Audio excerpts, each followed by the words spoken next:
Sawa, hebu tuzame kwenye simulizi kamili ya Diamond Platnumz, mfalme wa Bongo Flava na kielelezo halisi cha kuwatia moyo wapenzi wa muziki kila mahali. Alizaliwa Nasibu Abdul Juma mwaka 1989, Tandale, Dar es Salaam. Safari ya Diamond haikuwa rahisi. Akilelewa na mama pekee, alikulia katika nyumba ya kawaida, akikabiliana na shida za kila siku za maisha mitaani. Lakini hata akiwa mvulana mdogo, muziki ulikuwa damuni mwake. Alianza kwa kujitafutia riziki akiuza nguo Kariakoo, wakati mwingine akipitisha siku bila mlo mzuri.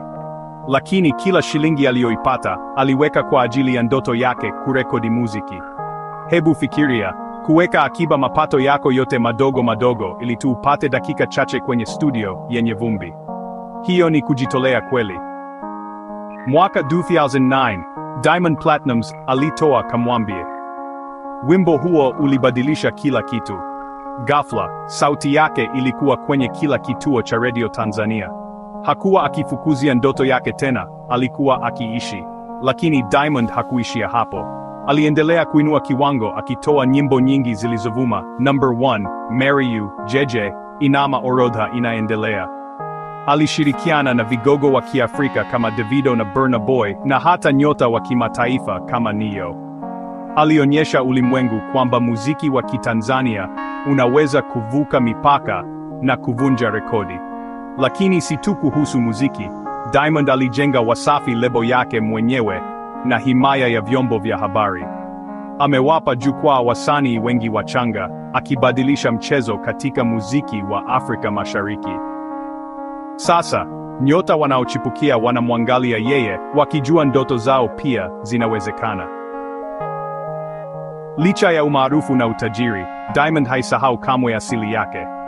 Bado anaunga mkono familia yake na jamii, akiwatia moyo mamilioni kwa simulizi yake.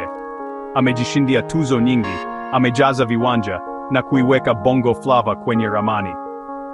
Kwa hiyo, siri ya mafanikio ya Diamond Platnumz ni nini? Ni bidii isiyokoma, kujiamini hata kama hakuna mtu mwingine anayekuamini, na kutokata tamaa kamwe, haijalishi mambo yanakuwa magumu kiasi gani. Wakati ujao utakaposikia muziki wake, kumbuka nyuma ya kila mdundo kuna simulizi ya mapambano, kujitafutia riziki na ushindi. Diamond Platnumz si tu superstar, ni ushahidi hai kwamba ndoto hutimia. Endelea kupata hamasa, endelea kusikiliza, na usiwahi kuacha kufukuzia ndoto zako mwenyewe.